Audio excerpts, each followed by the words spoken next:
Welcome to 15 Minutes with Dad. I'm your host, Lirec Williams, author of Man Up From Our Trauma to Being Impactful Fathers.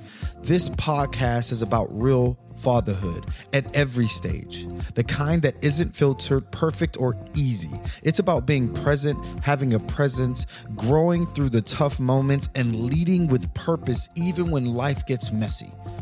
Every episode, we talk about the things that matter most: emotional healing, parenting resilience, co-parenting, being a spouse, and learning how to build homes rooted in love and accountability. If something you hear in this conversation helps you grow, I want to hear from you. Share your story, your wins, or the areas you're still working on. Email me directly at Lirec, L-I-R-E-C, at 15minuteswithdad.com. That's Lirec, L-I-R-E-C, at 15minuteswithdad.com. Because this podcast isn't just a platform, it's a community. And every story we share brings another father closer to healing, connection, and legacy. So let's get into today's episode. Hey family, welcome to another episode of 15 Minutes with Dad. And if you've listened to that last episode about healing your inner child, I want you to know that that took courage. And if you haven't listened to it, go back and check it out. Looking back at your pain is heavy, but what you do next is what changes your family's story forever, or your future story forever. In today's episode, it's called Rebuilding After Healing: How Fathers Create Emotional Safety at Home. Now, I want to level set with you guys and talk about what emotional safety really means. Emotional safety means your kids feel safe to express how they feel, even when it's messy, confusing, or inconvenient. Now, according to Dr. Dan Siegel, author of The Whole Brain Child, when children feel seen and soothed, they learn to regulate their emotions. That means your presence, your calm voice, your body language, your ability to stay steady in their storms becomes the anchor for your child's nervous system. You're not raising your kids, you're rewiring their emotional future. And a lot of men are taught to fix. All right. And I've done this, and I've been told many of times that this is an area of opportunity for me. But this is how men typically respond to emotion. We want to fix. We hear pain and we want to solve it. But your kids don't need solutions first. They need safety first. Dr. John Gottman's research calls this emotion coaching. So instead of saying, "You're fine," try, "I can see that really upsets you." Instead of lecturing, get curious. Ask, what made you feel that way? The small shift teaches your kids that feelings aren't failures, they're signals. About the father's role in emotional stability, we know that you're healing, right? And your healing is intended to give your home peace. Or it gives your home peace. Your emotional regulation becomes their model. So when you pause before yelling, your child learns that love doesn't have to shout. When you apologize after losing your patience, your child learns humility and repair. When you admit, "I'm having a hard day, but I'm here," your child learns empathy and resilience. That's leadership. That's fatherhood evolved. Now, I want to give you 5 daily habits to build emotional safety at home. I want to get practical. 5 small actions that build emotional safety daily. Let's start with check-ins as number 1. We talked about this in the last episode. How's your heart today? Or not just how was school, but what was a high and what was a low in your day today? How does that make you feel when they tell you they're high and they're low? And what is it that make that moment so special to them, or as a call out moment for them? Number two, it's important that you normalize emotions. You have to say it's okay to feel mad or sad. Let's talk about it. I tell my teenager very often, like, I understand how you feel. I get why you're upset with what I'm saying. You don't like to hear no, it's fine. Or like, that's very upsetting. I know what I'm telling you is going to upset you, but that's okay. Let's talk about it. I don't need you to necessarily feel completely 100% okay with it, and sometimes this is what it is. I'm going to give you information that you're not going to like. And number three, it's important that you practice repair. When tensions rise, revisit it later with calm and care. A big example in my daily life is, like I said, I'm raising a teenager and she's 17. And sometimes we are at odds with each other because I'm still working on my healing in this process. These are things that I've learned. The other day we had an argument over nothing. It was mainly probably because we were both tired. But at the end of the day, there was this event that took hold, and I was asking her some questions about this present that she had, and it had a boy's name on it that we shall not name, but it had a boy's name on it that we have had some tough experiences with, and it's her ex and all this good stuff. And so I was like, hey, why is this present here? Or why is this here? And she was like, well, I brought it home. I'm gonna give it to him Monday. And I was like, okay, cool. Could you have left it where it was? And I asked a couple questions, and then, we got into, she was like, I don't know why you upset about this and that. And I was like, well, I gave the answer of, in my house, I can inquire about anything that's inside of my home. That's why, like, I worked hard to purchase my home and this and that. And so the next day we had a conversation. After it all, like, kind of died down, it ended on a pretty heated note. I was like, let me explain. And then I gave her time to talk, and she, we went our separate ways. And in that conversation, I raised my voice because, I felt like she was interrupting me. I couldn't say what I wanted to say. And I raised my voice, and I told her to listen and stop interrupting and this and that. So it got heated. But the next day we had a conversation, and she was like, sorry for,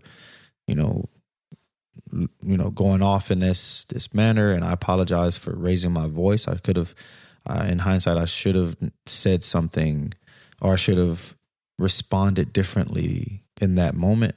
And then she went on to say, like, hey, Dad, like, I don't like when you say, like, this is my house and I can, this and, using that as a trump card inside of a conversation. And she was like, it makes me feel like the home isn't mine.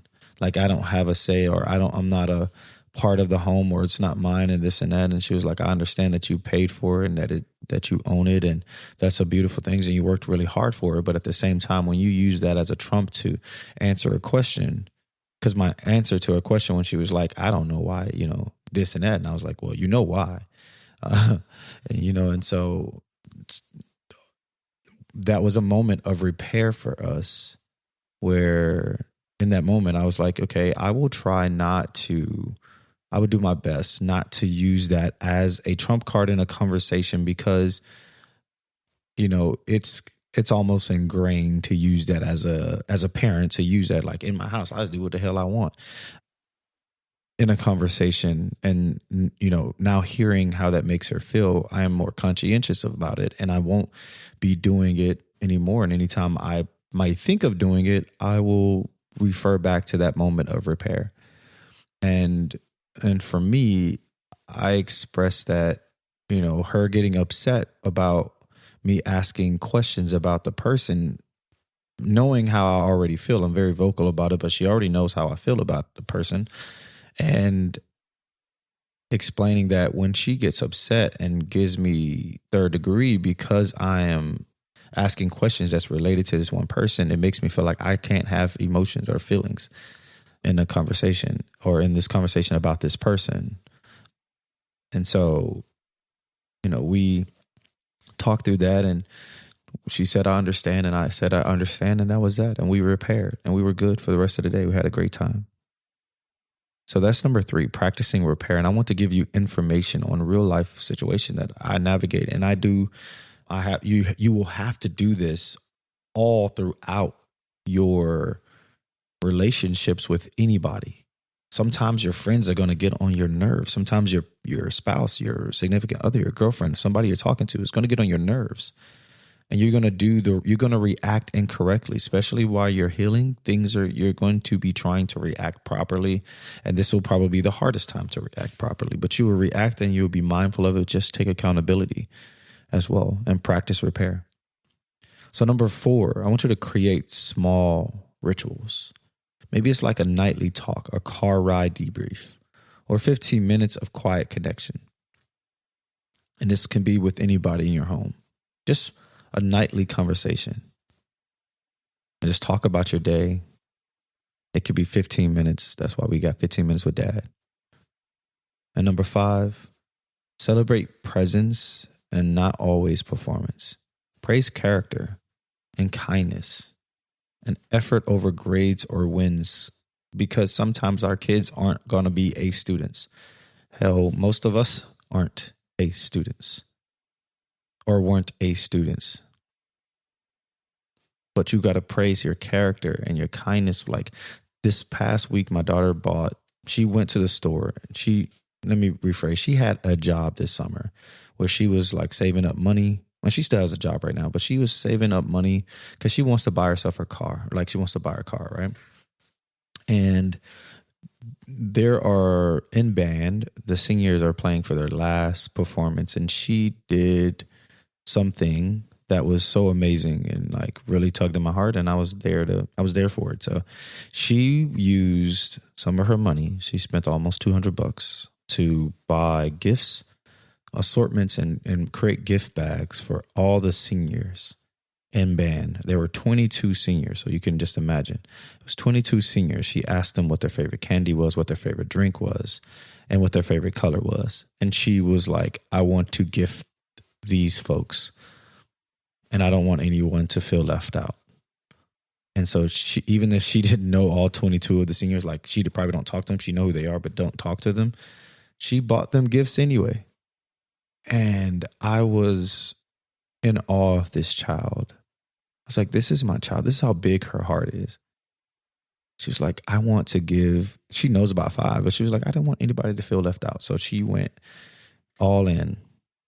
And we were up to she stayed up till 1 a.m. the day before, creating the gift bags, getting getting information from each of the seniors. And I think she got what she was looking for. She felt good and felt great. And I was just in awe of my child. Over time, these small habits build trust stronger than any lecture could. Because even on this time of me being in awe of my child, I'm also dealing with things as a 17-year-old that she is doing that I may not approve of or I may be upset about. And I'm learning that lecture ain't what it is anymore. I've done all the lecturing. She knows everything I would say. And so it's time for her to enact that and learn from her decisions.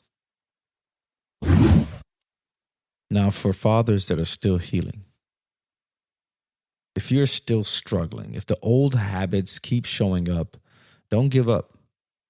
Healing isn't a one-time moment. It's a practice.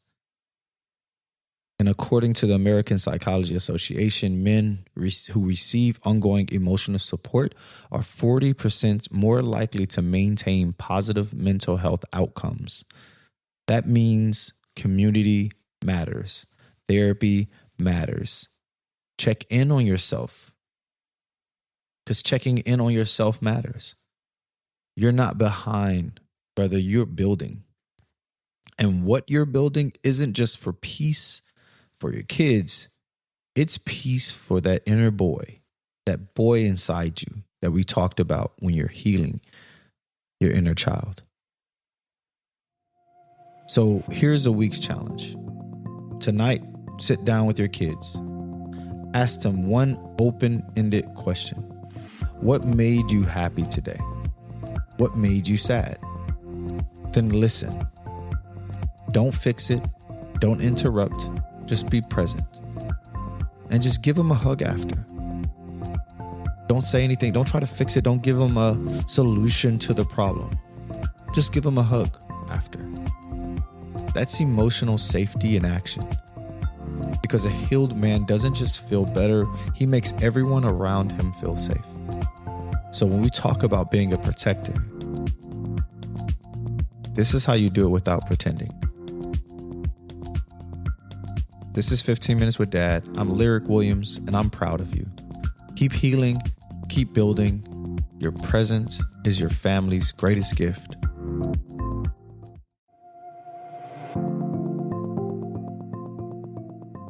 And just like that, we've hit an end of another epic journey here at 15 Minutes with Dad. I'm your host, Lirec, and I am thrilled to have shared this time with you. But guess what? The conversation is far from over. Want to dive deeper into the Dadverse? Check out our website at 15minuteswithdad.com and join our vibrant community on Instagram, Discord, and TikTok for your daily dose of dad inspiration camaraderie. And here's something special. Subscribe to our newsletter at 15minuteswithdad.com for exclusive goodies and behind-the-scenes peeks you won't find anywhere else. Got a burning question or a dad moment that made you proud? We're all ears. Submit your questions and share those special moments with us for a chance to be featured and shout out on our show.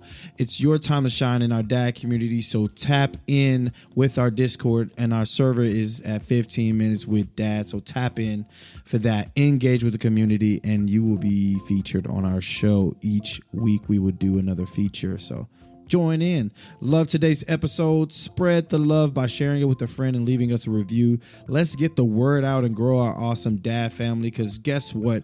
When you give us a review and you rate our podcast, you give everybody the chance to enjoy what you've enjoyed about this podcast as well. So mark your calendars, because new episodes drop every Thursday of the week. Ready for more heartwarming stories, laughs, and dad wisdom? We can't wait to have you back.